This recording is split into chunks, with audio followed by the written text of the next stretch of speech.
Simba Day ya msimu huu, Simba Day ya msimu mwaka ya msimu huu na Simba Day zote zilizopita kuna vitu vingi vilivyotia. Kwanza kabisa nilivyosikia Simba Day inafanyika uwanja wa Uhuru, nikajua labda itakuwa ina mvuto, lakini jana nilivyofika pale Uhuru Stadium kwenda kujishuhudia mwenyewe ili kitachotokea na kinaendelea, tuliona vitu mbalimbali, tuliona Alikiba kuingia na kiti kwa mfumo wa koroni, lakini kitu kikubwa zaidi ambacho kilikuja kuleta gumzo mitandaoni na kilikuja kusisimua tamasha ni Ahmed Ally kuingia na simba wawili wa polini ambao wenyewe kabisa kutoka Ngorongoro, so wa kizungu wale ni simba wa polini kabisa kutoka Ngorongoro. Tuliona kabisa kama yule simba dume alikuwa anatikisa banda anataka kutoka. Ile ni moja ya ubunifu hali ya juu. Nikisema nimpe maua yake semaji la CAF Ahmed Ally, katika kwenye mambo ya ubunifu hakuna anaweza kushindana naye. Jana alileta gumzo sana baada ya kuingia na simba wawili na ile style alokaa juu kama Mad Max ama kama Venom. Watu tulikuwa tunashuhudia filamu ndani ya uwanja.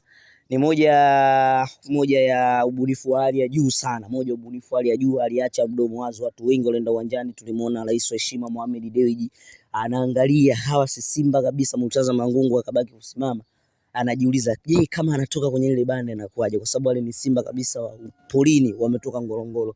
Hii niseme ni moja ubunifu mkubwa sana kwa semaji la CAF Ahmed Ally, nimpe kongole yake. Congratulations Ahmed Ally. Ni moja ya ubunifu hali ya juu sana. Amefanya Simba Day moja kuonekana mahiri kuliko watu walivyotegemea.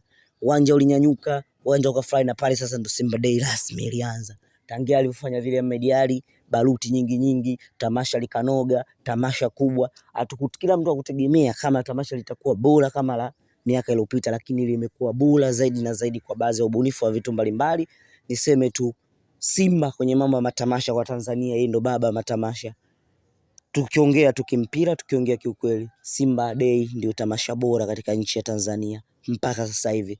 Na yote inaongozwa pia, tuliona Masimba Day lopita labda sauti ya mamlaka Haji Manara alivyoondoka watu akasema Simba Day tena itapotea, lakini Ahmed Ally naweza kusema ni kama the first generation, kizazi kipya kizazi cha kwanza ambacho kinakuja kuweza kuonesha kwamba kinawezekana katika kila kitu. Basi niseme tu Ahmed Ally amefanya kwa ubunifu wake, anaendelea kuufanya kwa kila Simba Day, anazidi kunogesha Simba Day.